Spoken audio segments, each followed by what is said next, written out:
یہ قرآن مجید کے نسخے ہیں، یہ اسلامی جمہوریہ پاکستان ہے۔ جب سے یہ وزیر داخلہ اسلام آباد پر مسلط کیا گیا، ہم تو بلوچستان اور KPK کو رو رہے تھے۔ اس بدبخت نے یہاں پر اسلام آباد کو یہ بنانے کی کوشش کر رہی ہے۔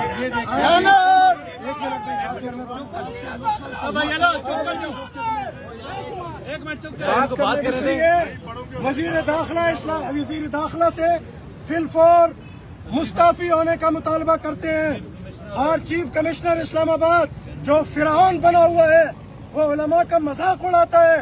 وہ کہتے ہیں میں تو فوج کا نمائندہ ہوں، ہم اللہ کے نمائندے ہیں اس ملک میں۔ یہ اسلامی جمہوریہ پاکستان ہے، یہاں قرآن کی ایسی بے حرمتی کری جائے۔ ہم وزیر اعظم سے مطالبہ کرتے ہیں، ریاست سے مطالبہ کرتے ہیں، جو قرآن کی بے حرمتی ہوئی اس پر ساری حکومت بالفور مستعفی ہو، اور وزیر داخلہ جو ایک خاص مسلک کو پروان چڑھانے کے لیے اسلام آباد پر مسلط کیا گیا، DC اس کا اہلکار، IG اس کا اہلکار، اور جو چیف کمشنر ہے اسلام آباد کا، DC اسلام آباد، اس کو فی الفور مستعفی کیا جائے۔ یہ پاکستان کے آئین کی روح سے بھی، اور ایک بات یاد رکھے، تمام مسالک کا یہ فتویٰ ہے، جو زمین اللہ کے گھر کے لیے وقف کر دی جائے، کوئی مائی کا لال اس کا وقف نامہ تبدیل نہیں کر سکتا۔ ہماری تمام جماعتوں کے ذمہ داران ہیں، ہمارا یہ بھی مطالبہ ہے، ہم FIR لانچ کرنے جا رہے ہیں قرآن کی بے حرمتی پر۔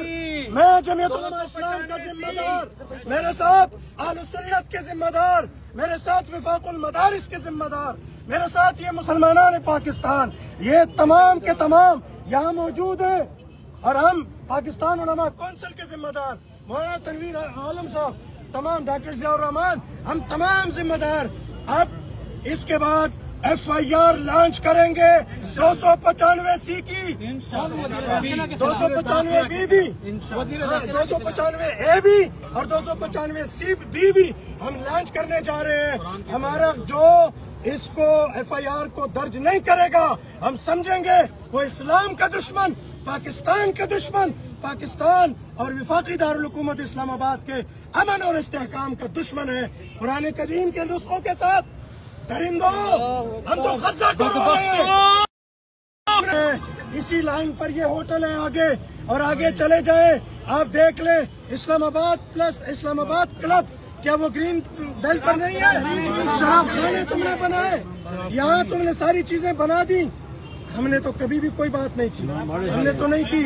یہاں دوسرے فرقوں کے آپ نے تجاوزات سے ہٹ کر ان کو جگہ دی، کسی نے اسکول کالج کو بسمار کر کے اپنے وہ دوسرے گرجے اور پتہ نہیں کیا کیا غلاظتوں کے ڈھیر بنائے ہیں۔ وزیر داخلہ صاحب، بہت ہو گئی، ہمارے صبر کا امتحان آپ نے بہت لے لیا۔ ہم نے آج تک اپنے بڑوں کی حکم پر صبر کا دامن ہاتھ سے نہیں جانے دیا، تم روزانہ اسی طرح کی حرکتیں کرتے ہو، اب مزید انشاءاللہ یہ برداشت نہیں ہوگی۔ یہ تمام علماء، تمام جماعتوں کے ذمہ داران آج یہاں موجود ہیں، انشاءاللہ آج ہم سنگ بنیاد رکھیں گے، اور 14 اگست کو انشاءاللہ ہم اس سرزمین، اسی جگہ پر نئی مسجد، مدنی جامع مسجد کی تعمیر کا اعلان کریں گے انشاءاللہ۔ آج ہم سنگ بنیاد رکھنے جا رہے ہیں۔ 14 اگست کو جمعیت علماء اسلام، اہل سنت والجماعت، پاکستان علماء کونسل، جمعیت اسی وفاق المدارس العربیہ، تمام پاکستان کی جماعتیں، اہل پاکستان، عوام پاکستان، وہ لبرل جو کہتے ہیں ملا کہاں ہے، آج ملا موجود ہے۔ میں تم سے پوچھتا ہوں دین کے دشمنوں، تم کہاں ہو؟ نکلو اب گھروں سے، تمہاری غیرت مر گئی۔